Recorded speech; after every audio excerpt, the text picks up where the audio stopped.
जय हिंद, जय Bharat. Welcome to LPC consultancy. This is CA Pankaj Singh. Friends, जैसा कि आप सभी को मालूम है, अभी कुछ समय पहले honourable finance minister Shrimati Nirmala Sitharaman ji ने न्यूज के थ्रू हमें इंफॉर्मेशन दिया था कि जो कमिंग बजट है उसमें डायरेक्ट टैक्स कोड बिल 2025 को इंट्रोड्यूस कर दिया जाएगा।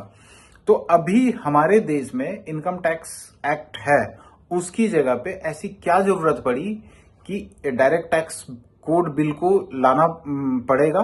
तो फ्रेंड्स, हमारे देश में 2023 में एक सर्वे किया गया था। इस सर्वे में पाया गया कि हमारे देश की जो टोटल पॉपुलेशन है उसका ओनली 2% जो पर्सन है वो इनकम टैक्स पे कर रहे हैं। अगर इसका कंपैरिजन किसी डेवलप कंट्री से किया जाए तो इसका रेशियो बहुत ही, हमारे देश का जो टैक्स पेइंग रेशियो है वो बहुत ही कम है। तो गवर्नमेंट ने ये सोचा कि कुछ ऐसा सिस्टम लाया जाए जिसके तहत ज्यादा से ज्यादा लोगों को टैक्स ब्रैकेट में लाया जाए और उनको टैक्स पे करने के लिए बाध्य किया जाए। तो इसीलिए ये जो डायरेक्ट टैक्स कोड बिल है उसको लाया जाना है। तो फ्रेंड्स, जो कमिंग बजट 2025 है उसमें डायरेक्ट टैक्स कोड बिल को इंट्रोड्यूस किया जाएगा। तो इसमें जो एग्जिस्टिंग इनकम टैक्स है उसमें और जो डायरेक्ट टैक्स कोड बिल में है कुछ मेजर डिफरेंसेस हैं। तो वो मेजर डिफरेंसेस हम आपके साथ में डिस्कशन करना चाहते हैं कि मेजर डिफरेंसेस क्या है। तो सबसे पहले मैं आपको बताना चाहूंगा कि जो एग्जिस्टिंग इनकम टैक्स है एक्ट है, इसमें असेसमेंट ईयर और प्रीवियस ईयर का कॉन्सेप्ट है। तो उस असेसमेंट और प्रीवियस ईयर के कॉन्सेप्ट को एबॉलिश करके सिर्फ फाइनेंशियल ईयर का कॉन्सेप्ट रखा जाएगा।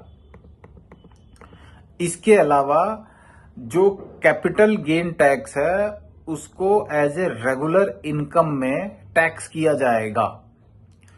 जो लॉन्ग टर्म कैपिटल गेन है उस पे 12.5% तक का टैक्स चार्ज किया जाएगा। इसके अलावा जो शॉर्ट टर्म कैपिटल गेन है जिसमें अभी 15% टैक्स लगता है उसे बढ़ा करके 20% कर दिया जाएगा। इसके अलावा रेसिडेंशियल स्टेटस है, इसको सिंप्लीफाइड किया गया है। एज ऑफ नाउ जो रेसिडेंशियल स्टेटस है 3 कैटेगरी में फॉल करते हैं। पहला है रेसिडेंट, दूसरा है नॉन रेसिडेंट, तीसरा है resident but not ordinarily resident.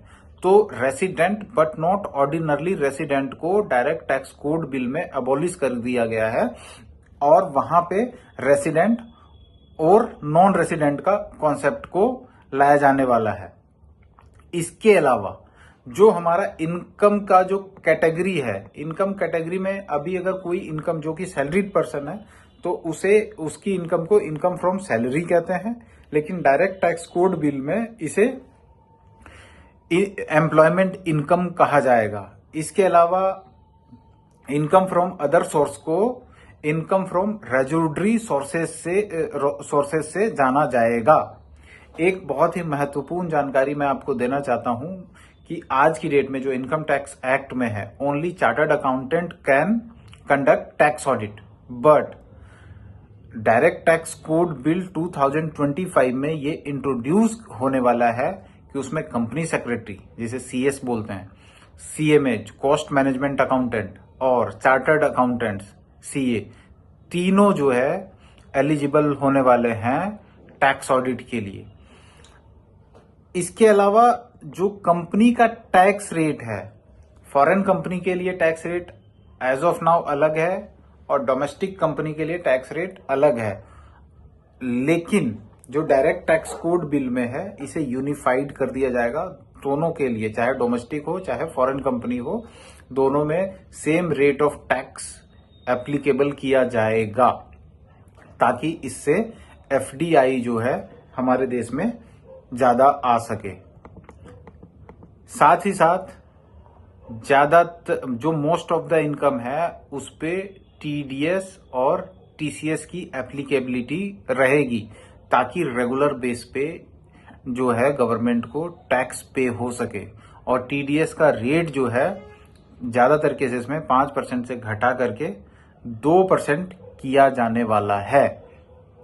इसके अलावा दोस्तों, जो ज्यादा महत्वपूर्ण मैं बताना चाहता हूं कि ज्यादातर जो डिडक्शन है और जो एग्जेम्पशन है डायरेक्ट टैक्स कोड बिल से हटा दिया गया है। तो इस तरीके की जानकारी के लिए आप हमारे चैनल को सब्सक्राइब करें ताकि हम टैक्स से रिलेटेड आपको नई नई जानकारी दे सकें। धन्यवाद।